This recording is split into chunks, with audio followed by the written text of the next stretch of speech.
they still have the three-headed monster with Cam Newton, D'Angelo Williams, and Mike Tolbert, which is a lot to handle. Tolbert has been really good this year blocking-wise, and I know fullbacks don't get enough credit, so I think he's more like a running back. Yeah. He does run the ball. They put him in at, like, but he's a great 5-yard line, and he just powers. He's like a third down back. Yeah. And I really look for the way San Francisco can win this game and will win this game is by containing Cam Newton with Ahmad Brooks and I forgot what's the other guy's name, Navarro Bowman. If they contain Cam Newton, the game's over. You think? Yeah, because if Cam Newton's just sitting in the pocket, it's not like he's all that great. He has a good arm, but he doesn't have any receivers to throw to. Mm-hmm. Like none of his receivers can get open downfield. Greg Olsen is his tight end, correct? Correct. Yeah. They can put like Patrick Willis or one of those linebackers on him and just take him out of the picture completely. Greg Olsen is Newton's favorite target this year. Yeah, that's why I said you could put a linebacker on him and it would just take him out of the picture completely because even though he has height and like size, the linebackers are way too fast and can just keep up, and they have good size too. So what do you guys think the final scores are going to be? It's going to be a low-scoring game, defensive game, like last time. I think it's going to be something like 14-7. 17-13, something. Jeremy, what do you... 20-10. 20-10. I think the Panthers win this game. Yep, Panthers win. But I'd like the Niners to win. For the first time ever. Yeah, I want the Niners to win, but if the game gets to 20, the Panthers are going to win because they have more fire on offense than the 49ers do. Really? Yeah, I don't think Kaepernick is really that good.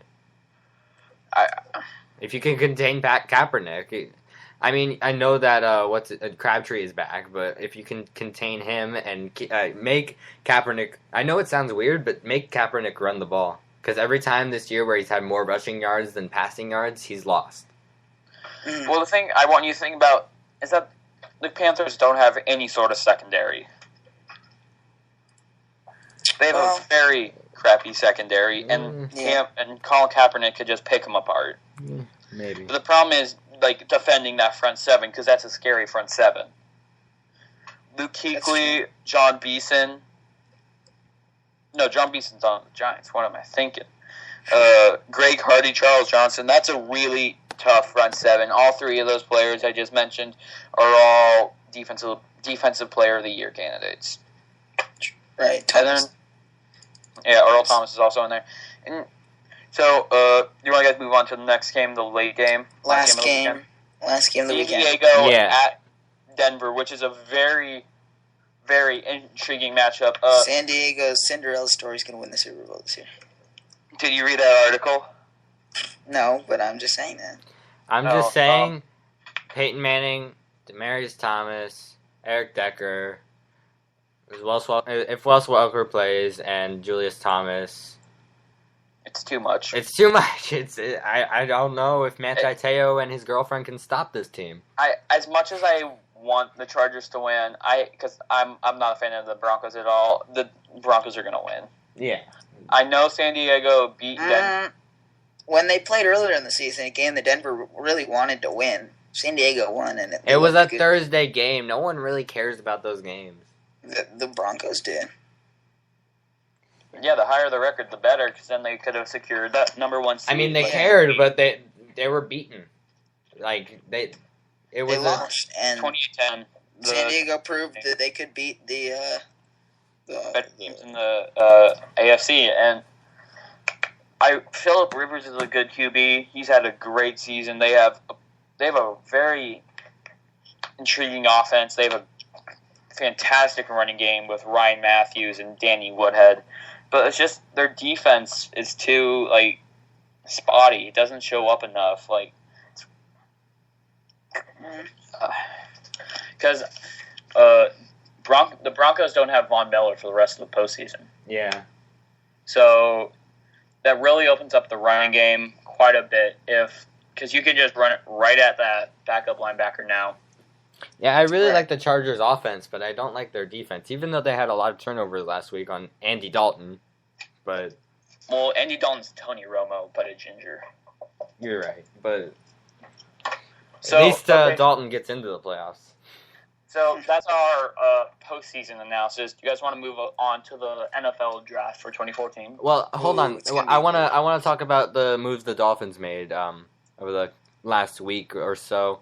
The Dolphins fired their offensive coordinator Mike Sherman. That was they kind of had to do that because their offense was bad. their offense was pretty bad this year. But anyway, Putting up 0 points on the Bills, that is bad. Yep. Although, I checked the stats, the Bills had one of the best defenses in the NFL. They I did. don't know if you guys realize. they did. They had one of the best I actually wanna look pass at that. rushers, the pass rushing team in the NFL.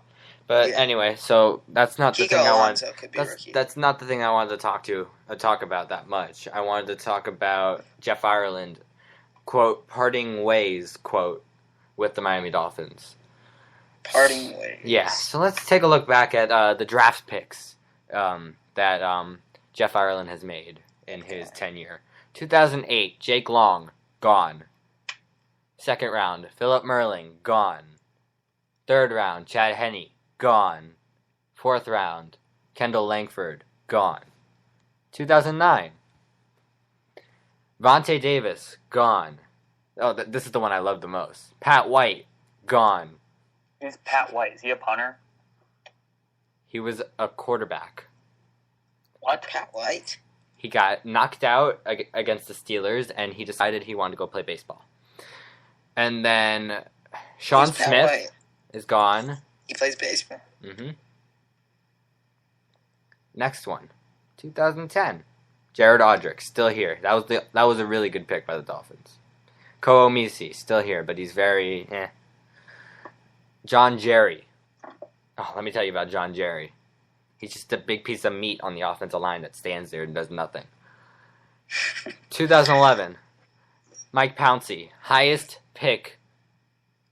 center ever picked in the NFL draft. Mike Pouncey, everybody. And he was linked to the Aaron Hernandez case, right? Mm-hmm. So Clyde what, Gates. is he in jail? Clyde Gates. And guess what? Jermaine Kearse. Oh, where is he now? Seattle. Andy's filling in for Sidney Rice and honestly doing a better job than Rice was doing. Rice is gone. Rice, I hope they don't bring him back next year. We don't. We should draft a receiver and not bring back Rice. No, we don't need a receiver. Are you kidding me? I think we do. I think we draft Safarian Jenkins out of University of Washington. Except for he's not going to go that late. If he does, I think. wow. Anyway, people say build from the draft. I think we need another receiver. People say build from the draft. And the only really good things that we've gotten out of the draft was Odrick, Misi, Tannehill, and Pouncey. And you Pretty think good they'll draft. get a And running back Hartline. this And year? Hartline, sorry. They What? better Let's get look, a running let's back. look at the Seahawks draft. 1 year they got Earl Thomas, Russell He was Okung, Richard Sherman. Who else? Cam Chancellor. But their trades are better than their drafts in some ways. They make great trades. Yeah, you're right. Drafted Russell Wilson, obviously, in the third round. That's a steal. Speaking of draft, moving on to the NFL draft. Let's go pick by pick. Do we know the estimated order? Do we have I have the order. Oh, let me get to there. You guys, I got it. Alright. So for the first pick, it's the Houston Texans. They went 2-14. Bridgewater, you think? Manziel? I think they got to go with a quarterback. As much as looking at Jadeveon Clowney across the line, But they've got a good defense. they have a mediocre defense. Think about this: put Jadeveon Clowney opposite J.J. Watt, J.J. Watt, and you got Brian Cushing. just an awesome D line that no one can match. But I think they really got to go with a quarterback here. Keenum's not a franchise. I'm not sure if it's Johnny Manziel or. I think Bridgewater's the better option. Is Taj Boyd entering the draft? I do not believe so. All right. Taj Boyd, I thought he was a senior. He might have entered the Yeah, draft. I'm not He's a positive. senior. Yeah. He entered the draft. All right, so Boyd- you think? What do you think the Texans go with? I think they take Bridgewater. I think he's better than Manziel, even though Manziel's the Texas guy. You know, I think the future of the Texas is Case Keenum. No. Got to stick with Case Keenum. I think He the had Texans. one good game. I think the That was- Texans go with Clowney and put him on the opposite side of SWAT. Yeah, okay, so the next pick we have is St. Louis Rams via trade. Oh, God. And they're going to be a menace next year if they can. Yeah, they could do anything here. They could pick up Sammy Watkins. They could improve their offense. Well, watching the Seahawks play the Rams, I think maybe an O-lineman, something to get that run game going, because Zach Stacy is a good player, and they have a great D-line, the Rams do. You know, the and Rams. Bradford's a good quarterback. The Rams actually have a good offensive line, if believe it or Yeah, not. it's just always injured. So Yeah, I think they still need to go for another O-lineman. I think Yeah. they just need to get that run game stronger to help Bradford out, because Bradford... In the division they're in, they need to build up their offensive line. Or I they think could... I think they go to Jake Matthews. They could try and go for a receiver. I don't know who the best receiver in the draft Sammy is. Watkins. Yeah, so if they go for him, maybe... Because I know Tavon Austin's good, but who else do they have to No throw the one. ball? They have no one else. Right, so another good receiver for the Rams, and Bradford has more options, because Bradford's a good quarterback, but he has no one to throw to. So our next pick is the Jacksonville Jaguars. Quarterback. Here, yeah, I think they Royals. No, they go with No. Blake Bortles. You think Yeah, they got Bortles? Portal. Yeah. Over Manziel? Yeah. Manziel would not stick around. He would not be happy. Oh, he would be so mad. My God. He would not. He would not even sign his rookie contract. I think they take Manziel over Bortles, but... No. You We'll think he'd see. pull Eli Manning? What? Yeah, I think he'd pull an Eli Manning and not be like, "No, I'm not staying here." I think they go Blake Bortles. Jacksonville's got all right receivers there. They got Cecil Shorts and Justin Blackman. They just have a terrible quarterback. But they're also letting MJD test free agency. Well, maybe they draft a running back in the later rounds and see how he does. Hey guys, funny story. You know, I have a friend in Seattle. His name is Russell Boston. He's a running back prospect 2015, right? He goes to my old school in Seattle. He actually had dinner with Maurice Jones-Drew when he came out to Seattle to play the Seahawks. Yeah. Do you know why? Really? Yeah, because they are both 5'6" and running backs. Jones Drew is he's got a big neck. Mm-hmm. Anyways, what's the next pick? The next pick is the Cleveland Browns with the fourth. They got to get a quarterback. They have to take a quarterback. Whedon is not their guy. I think they have to With go Josh to Gordon, they can't. Uh, They have one of the most talented receivers in the NFL with Josh Gordon. They have Jordan Cameron. They have no running game. They got to get a quarterback. I think here you go with a Manziel or And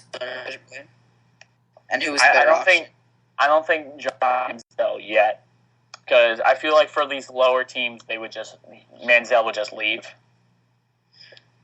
We'll see. He would I think- not want to stick around. I think he wants a high draft status. I think he wants to prove that he's better than people. Because Manziel's not a bad player. He just gets a bad rep because of the things he does, and he's cocky and such. But he's not a bad player. And No, he's not. Could you imagine if the Browns went with Watkins and they had the duo of Sammy Watkins and Josh Gordon? That'd be awesome. Could you? but they don't have they wouldn't have a quarterback. They could then, get a do quarterback. Mike Vick is going into free agency, You think they take Mike Vick? He's not a franchise quarterback. but still, like, I mean, He's you good can enough, though. you don't have to test out Whedon for one more year. You got what's his name, Hoyer coming back off of injury, and he played pretty well. Yeah, I guess. I want to see Jake Locker get better. Speaking of quarterbacks coming back. So from our injury. next pick is, we need to go by a little faster. This would take forever. We're only at our fifth pick, and we've been about this for 10 minutes. We have the Oakland Raiders. Now, this is a really interesting pick. You could go multiple ways. They have a quarterback in Terrell Pryor. Finally, they don't go quarterback. The Raiders have been going quarterback for years, and finally they have a decent quarterback. I say they go offensive line, Yeah. Probably. or they go defensive line, and if The Raiders have Clowney a doesn't lot go of number pieces, one, They're in a tough division. if Clowney doesn't go number one, I think he goes here to the Raiders. Yeah, I think he'd be a perfect fit for them with that nasty team. The number 6 pick is the Atlanta Falcons. This is a really weird pick. A team Well, that especially has because the a Falcons lot have of so much talent. They Yeah, need I think- defense, and they need defense now. Yeah, I think they It's gonna be might a defensive go draft. Cornerback, probably. Khalil Mack or Anthony Barr. They They got need they need a linebacker, I think. You think? Maybe Yeah. Clowney? What about You think Clowney could go to the Falcons?